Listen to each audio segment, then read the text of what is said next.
Everyone. So just for a little overview, I have with me today one of our AGC guides. This is Emily Stardust. So Emily, if you'd like to introduce yourself, I'll go ahead and introduce myself after. You want me to go first? Yeah, go ahead. Okay. Hi, everybody. I'm Emily Stardust. I've been with AGC for about 2 years. And pre-COVID, I was living and guiding in Alaska for about 4 years. So I have a good amount of Alaska experience guiding there and also living there. Awesome. Thank you. And we're happy to have you today, Emily. Thank you for joining us for all your insight knowledge on Alaska. My name is Trisha Bartles. I am one of the program managers here at AGC. I also have guided, and a few of you have been on one of my trips, which is great. But thank you for joining us today. So just a little overview of what we're going to talk about today. So again, welcome. And we're going to talk about a little bit Alaska. Alaska is known for being a huge, vast wilderness with mountains and glaciers and forests and many grizzly bears. But it also has a lot of charm, and we have some trips here that we're excited to talk to you about. The first one is going to be the Kenai Peninsula, which has, I'll just leave that and talk about it in a minute. And then the second one is the Anchorage to Fairbanks. So we're going to go back from Kenai to Anchorage and then Fairbanks. These are built to be a back-to-back trip series. So if you'd like to do both of them back-to-back, you are welcome to. And then at the end, we're going to do a question and answer series. We should have plenty of time for that. So if you haven't located it already, there is a chat icon, which is second from the bottom on the right. And that's how we're going to insert those questions. You're welcome to insert them throughout the whole webinar, and then we'll address them at the end. All right, so let's get started. So I wanted to start with something fun. So we're going to start with Alaska trivia, so we can learn a little bit more about Alaska in itself. So to participate in this, let's use that chat again and go ahead and enter your answers. Either A or the number is totally fine into the chat, and then I'll reveal the answer at the end. So to start with the first question, how many regions are there in Alaska? So A4, B5, 3, or 2?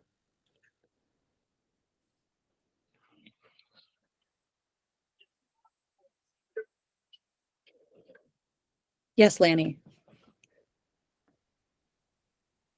Did you not mean to do that? That's okay.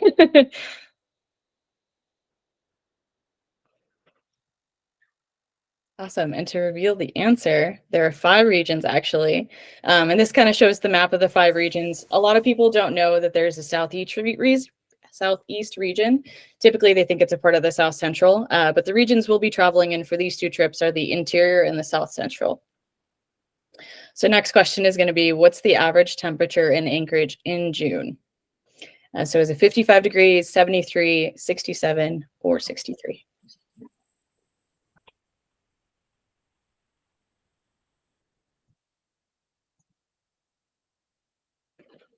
And then go ahead and answer those these questions in the chat.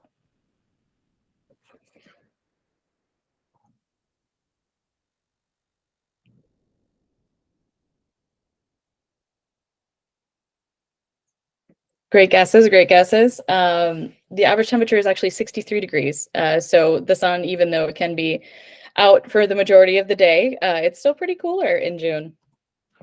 So next question is, what is the average amount of sunlight in Anchorage in June? This is kind of a tricky question because it's depending on the region, but is it 21 hours, 18 hours, 22 hours, or 19 hours?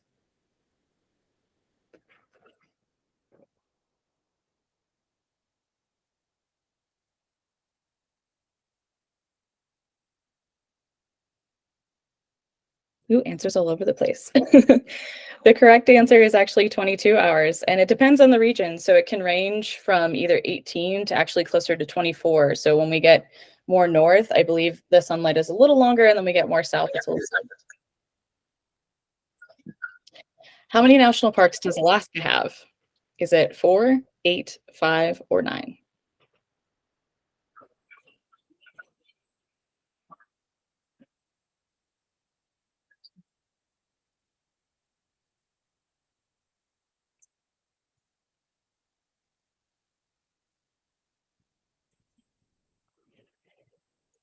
To reveal the answer, it is actually 8. A lot of people don't know that there's a ton of national parks in Alaska because we hear so much about Denali or even the Kenai area.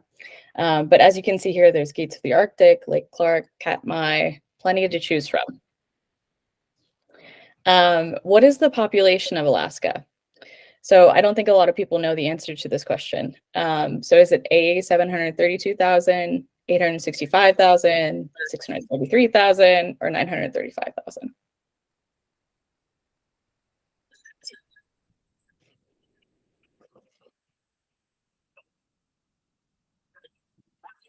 So the answer is actually 732,000. I know one of you put the 633, which was a great guess because it could have been very close to that, but the population is very small considering the land mass that it covers.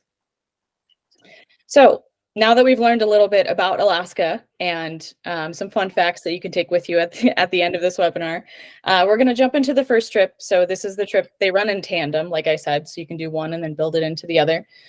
This would be the first trip running. And ironically enough, these trips are open for 2024 as well in June next year. So that's why we're doing this webinar at this time. But the Kenai Peninsula, just to show you a little bit about the map area. So we start in Anchorage, fly into Anchorage, and then we make our way down to Seward. And then we take a ferry and make our way down to these awesome glamping yurt style accommodations in that Kenai area. And it's Humpy's Cove that you'll be looking at. And Emily, did you have any thoughts on this region? I just want to say this is a gorgeous region. As you can see, we're surrounded by water in the Kenai Peninsula, and there's lots of fjords. So the fjords, you probably know this, but they're places where the glaciers used to be. They cut really deeply into the earth, and now they're filled with water from the sea. So they're filled with salt water. So as we drive through here, we'll see lots of water. The temperature is going to be a little bit cooler than in Anchorage or in Fairbanks, and just really spectacular views. Awesome, thank you. And no doubt, as you can see in some of the photos, especially that kayaking photo there, they had lovely clear weather last year. Emily was guiding this trip, of course. And then you can kind of get a view for the accommodations there on the right. There's also a communal area for gathering, and there's a little fire pit in there to keep warm if it's a little chillier, but great views everywhere you go. So to introduce this accommodation, it's the Orca Island cabins. So like I said, they're kind of like glamping tents. They have that scenic view of the cove, a gathering space. And I'd like to highlight that the biggest portion of this trip that's really great is it's kind of a choose your own adventure. So you get to take the kayaks and, you know, from the dock that's right by these yurts and take them into the peninsula, that cove there. And explore. You can also take supboards. You can also participate in a little bit of hiking. I'll talk about the activities in just a moment. Just to give you an idea for the dining and how that functions, we have a few restaurants included, but otherwise a lot of the meals are going to happen at the yurts themselves. Everything is included except your lunches at the yurts on those final days. So pretty easy to accommodate yourself as well as enjoy a lot of those group meals. Emily, did you have any perspective on the lodging as well? Yeah, so I would say that this was one of the most beautiful places I've been. It was really gorgeous, and I've been on quite a few trips. As you can kind of see from the little picture, they're yurt cabins that are on these little platforms kind of built on top of the rocks. So we take a boat out there, and we're really the only people out there. I think there's one other neighbor who's kind of a hermit. So it's really just our group. Everybody, it's usually 2 people to a cabin. And definitely, I would say it is glamping style. So there's a bathroom, a kitchenette, a bed. Yeah, it's pretty nice. And then the views are just spectacular. Each little yurt has its own deck. And yeah, the time there is just, it's really beautiful. You can relax, you can do paddle boards, you can do kayaks. There's a short hike, and we have to take a little boat to the hike. It's actually a really beautiful hike, though it's short, but it's kind of steep, and it's just really beautiful. So I really enjoyed this particular spot. And another thing to note about this accommodation is you have to take a little bit of a ferry to get out there. So you also get a kind of cool perspective with the boat ride. I know people don't think about that as an amenity, but it is kind of cool also to see that from the ocean side. So to talk a little bit about the activities, like I said, it's kind of a choose your own adventure. We have some light hiking, I would say, on this trip. There's about 3 different hikes that range from 1 to 5 miles. And then in terms of the choose your own adventure portions, like I mentioned, there's kayaking, stand-up paddle boarding. We also visit the Alaska Sea Life Center, where you can learn a little bit more about the local flora and fauna. And then you get a different boat ride, not a ferry boat ride, but the boat ride through the Resurrection Bay, which is great. You get to see a bunch of wildlife. So there's potential to see those humpback and orca whales, sea otters, sea lions, and other things when you're out seaside. And then another big perk is tasting local seafood. Last year, Emily and her co-guide also got some local, I think you bought, was it salmon or prawns? We got halibut and we had prawns, and then I think we had salmon a little bit earlier in the trip. Yeah, so you get to taste that local seafood as well, and it's obviously fresh caught. So that's a huge perk for some of you that I know enjoy seafood. In terms of the dining, like I said, we have a few restaurants, but most meals are at the cabins. Emily, any other perspectives on the activities that we enjoy? Yeah, so there are a few hikes on this trip. The one hike while we're at the Orca Island cabins, I think I mentioned you take a little boat across this water and you hike up to a beautiful viewpoint. The other hikes are on the way to the cabins. We're in the little town of Girdwood and then also in Seward. So there's two different hikes that we do when we're not at the cabins and on the island. So there's a couple different hikes. Like I said, kayaking, we usually take a kayak trip together. Stand-up paddleboarding is optional. It is pretty cold water, but they do have wetsuits for you to use. So a few brave people tried out the paddleboards and nobody fell in. So that was good. Let's see what else. The Sea Life Center is really fantastic. You can see a variety of animals, and there's a lot of information about the animals there as well. So it's a really nice stop that we do in Seward before we take the boat ride. So I think that's about it. Yeah. Awesome. So now we're going to jump into the other trip. I know it's kind of a harsh transition there, but they're literally back to back. So this is kind of how it would function, I suppose. So let's say you went on the Kenai trip and you have a day in between, and then you're going to make your way back to Anchorage. And then you're going to make your way eventually into Denali. So we're going to do a night in Talkeetna, a couple nights in Denali, and then make our way outside of Fairbanks at the Chena Hot Springs. And then any perspective on maybe the drives or this location and what it's kind of like and how it's different than the Kenai, Emily? Yeah, so this location, there's not going to be as many big bodies of water. So in Alaska, there's usually water everywhere. So we're going to see some rivers, we'll see waterfalls, a couple small lakes, but it's not going to be the fjords. So we're more inland. There are a lot of mountains. So very dramatic scenery. We'll be going by Mount Denali, which is the largest mountain in North America, and that whole mountain range. So spectacular scenery, not quite as much big open water. And usually the temperatures are a little bit warmer as well, although the temperatures can definitely range. I know last year the range of temperatures was from the low 40s up to the low 80s. So it can be quite a big range of temperatures, but it's usually a little bit warmer in the Anchorage to Fairbanks section of the trip. Definitely. Thank you for that. So to speak a little bit towards the lodging and dining. So this is actually in order as well. So like I said, we would start in Anchorage and then we make our way to the Talkeetna Inn. The Talkeetna Inn is the one on the right here. It's got that kind of more homey, rustic accommodation. And then we move to our Denali Grizzly Bear Resort, which is in Denali itself. It's a beautiful lodge, as you can see. I believe there's a creek outside of this. Is that correct, Emily? Outside of the lodge there? Mm-hmm. And as you can see, there's obviously mountains in the background. So it's got also that rustic feel, but you're obviously more in a wilderness setting. The Chena Hot Springs Resort, eco-friendly resort. The pool there is at the bottom. And you have those geothermal hot springs. On their website, they update the number of different minerals that are in each of the hot springs as well. Obviously, they're changing because it's a natural spring, but it has those restorative properties that can help you relax at the end of the trip. As far as dining, there's a range of breweries, local cafes, on-site restaurants. All meals are included except for the dinner on days 1 and 2. So also pretty much covered on this trip, and you get a different range as you're traveling throughout the region. Any perspective on the lodging, Emily?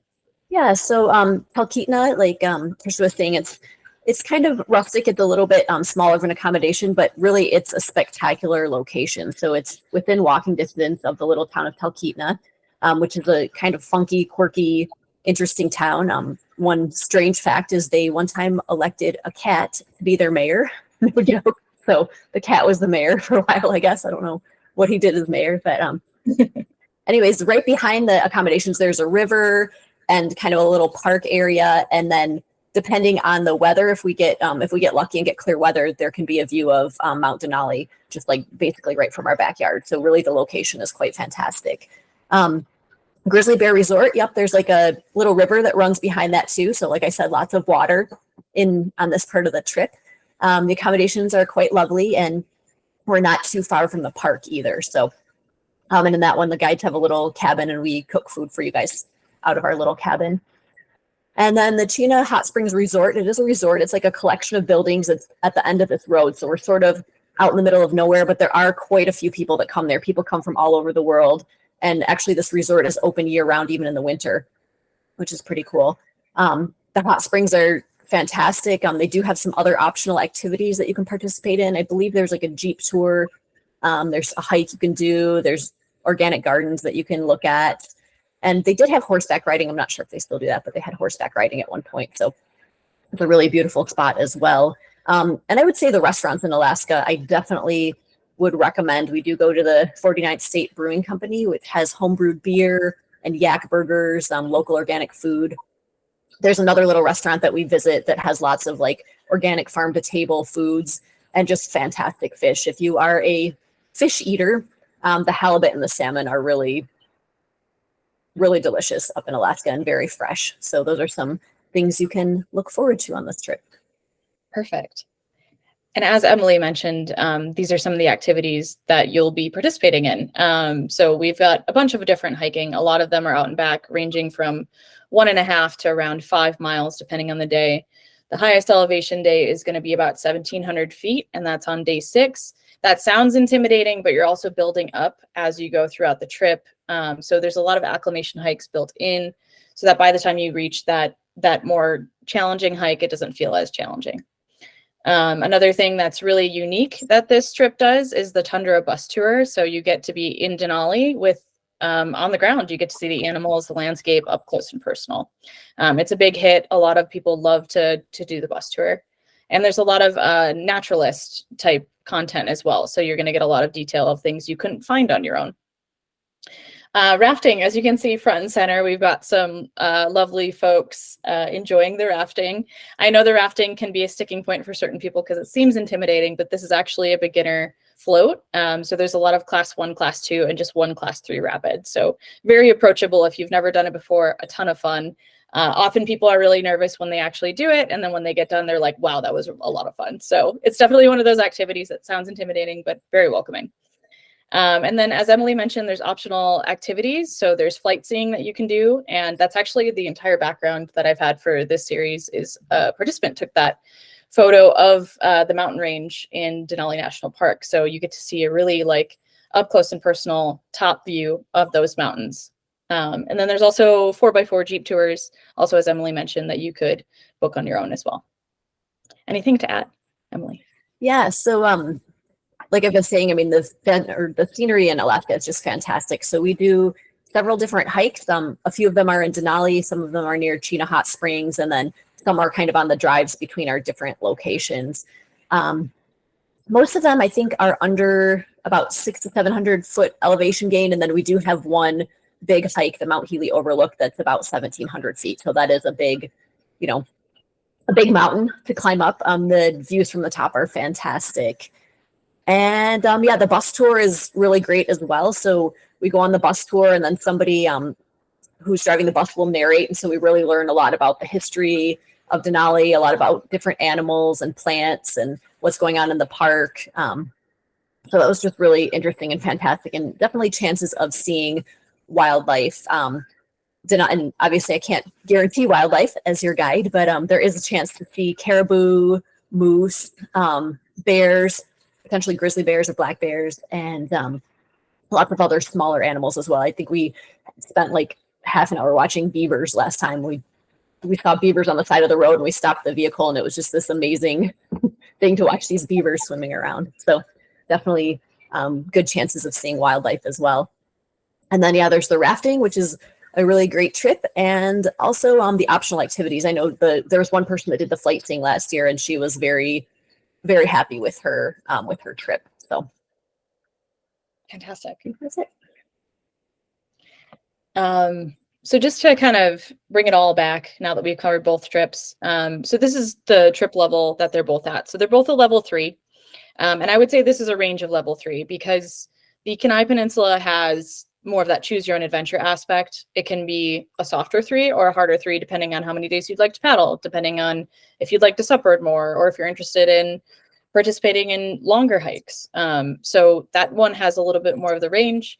The Anchorage to Fairbanks portion, I would say, is a solid to high 3. It obviously has a lot more hiking and a lot more activities involved into that one that are more built into the itinerary than the choose your own adventure aspect. So they're both level 3s, but they have a little bit of a range. So just a note on that. Also at the bottom, we have a little review there. If you'd like to read these at your leisure, I have 2 more on the next slide as well. And then Emily, did you have anything on the level 3 to add as well? Let's see. Yeah, I would say just make sure you follow the stuff that AGC will send you as far as like getting in shape for the trip.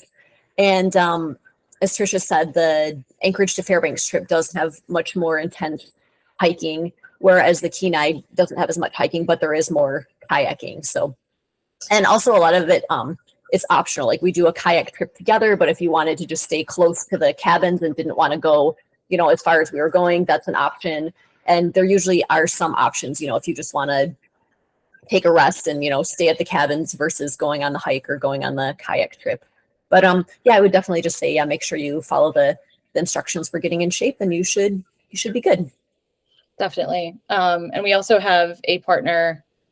I don't think I have her in here, but Becky Rupp, which you've probably seen in some of our emails if you're signed up, but she's our partner, and I can provide more information after the webinar if you're interested in helping with doing personalized conditioning for certain trips based on, you know, your personal plan. So we do have a partner that can help with conditioning as well. So the fun part, so the upcoming Alaska AGC trips in 2024. So we've got the Kenai Peninsula. Like I said, it's the first trip out of this 2-trip series that you could build back to back. So that's the June 15th to the 20th, 2024. Currently has 10 spaces available. And what's great about both of these trips is we still have single supplements. So if you wanted a whole year to yourself and really wanted that bougie glamping experience, you absolutely could. And then in terms of the second trip, the Alaska Anchorage to Fairbanks, that starts on the 22nd and goes through the 30th of June next year. We have 8 spaces available and 2 single supplements as well.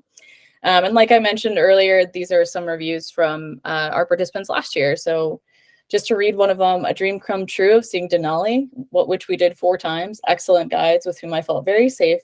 And they had the needs of the group in mind when making decisions. They were also flexible and understanding. So obviously Emily is a great guide and she loves this trip and she has a lot of local knowledge. And this is a group photo from them last year. As you can see, Emily, it's kind of small, but Emily's front and center there as well. Yep. So just to show you a little bit of what it kind of looks like when you're there. Something to note, we have a couple more webinars scheduled this summer if you're interested. So the next one is going to be Nature's Playground, Unveiling the Wonders of the Canadian Rockies. That'll feature our AGC guide, Karen Nelson, or previously Karen Cott, if you've known her. And that's on July 7th at 12 p.m. Mountain Time. And then the next one is going to be in August. So that's Paddling with Manatees featuring the AGC guide, Lori Priest, August 3rd at 10 a.m. Mountain Time as well. So we'd love for you to join us again on these webinars moving forward. We'd love to get that fan club going. But here's a couple of photos from those trips that ran last year as well. And then this is the Q&A portion. So here's my email and also my extension if you would like to reach me directly. So if you have any questions also for Emily, you can certainly defer them to me and I can relay them to her if they're more trip specific since she's guided this trip a few times. But yeah, reach out to me with any questions if I don't cover them in this webinar, and I'd love to hear from you and see you on our trip in 2024. So I'd like to open it up to you. If you have any questions, feel free to either unmic yourself or put it in the chat.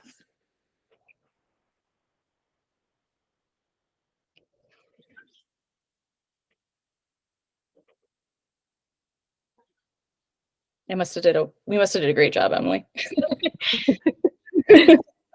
Yeah, of course. You're welcome. We're happy to do these webinars. Which trip did you say was more hiking, less kayaking? That would be the Anchorage to Fairbanks. That's the second one.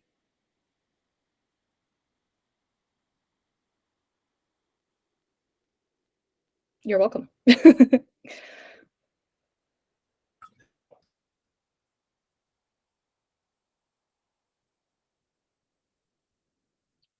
Awesome. Any other questions? I'll just give us a few more moments before I close it.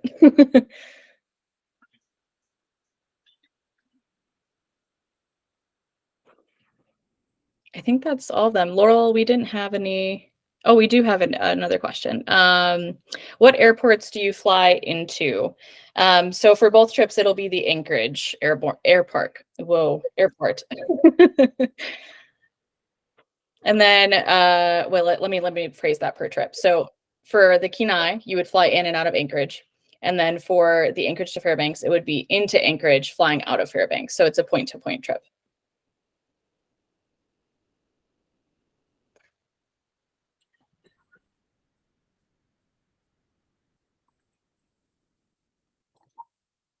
Excellent. Well, if there's no more questions, thank you again for joining us. We'd love to see your faces again at the next webinar, and enjoy the rest of your day.